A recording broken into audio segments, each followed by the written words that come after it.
Salam, bu videomda sizə İnformatika 5-ci sinif kitabından kiçik summativ qiymətləndirmə 2-nin izahlarını təqdim edəcəm.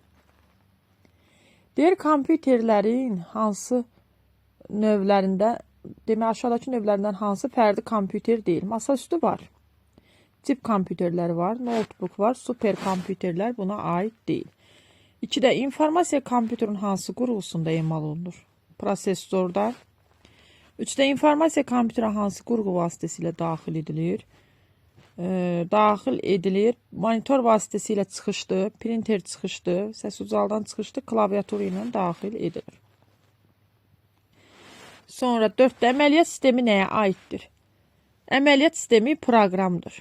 Deməli, kompüterin proqramı. Aparat təminatı ona qoşulan cihazlardır. Yaddaş qurğuları, flash kartları, CD-lər, CD disklər, keş yaddaş, registr bunlardır. Kompüterin prosesoruna aid deyil, xeyr. Proqramdır əməliyyat sistemi. 5-də bunlardan hansı əməliyyat sistemidir? WinRAR arxiv proqramıdır. Write yazıdır. Windows olsaydı, Windows deyən bir şey yoxdur. Windows 7-dir. 6-da start düyməsini çıqqıldatdıqda nə açılır? Baş menyudur start. Yəni başlamaq, baş menyu. 7. Obyekt üzərində sıçanın sağ düyməsini çıqqıldatdıqda nə açılır? Sağ düymə ilə kontekst menyu açılır. 8-də qovluqda nə saxlanıla bilər? Faylda, qovluqda, proqramda hər biri saxlanıla bilər. Bütün cavablar doğrudur. 9-da pəncərənin bu elementi necə adlanır? Bu elementi uşaqlar menyu zolağı.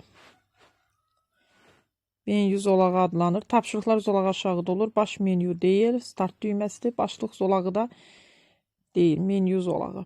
10-da pəncərəni qapartmaq üçün hansı düymədən?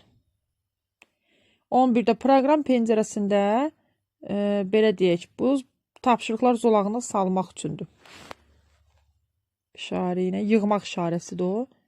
Deməli, 12-də pəncərənin ölçülərini dəyişmək üçün sıçanın göstəricisini pəncərənin hansı hissəsinə yerləşdirmək lazımdır?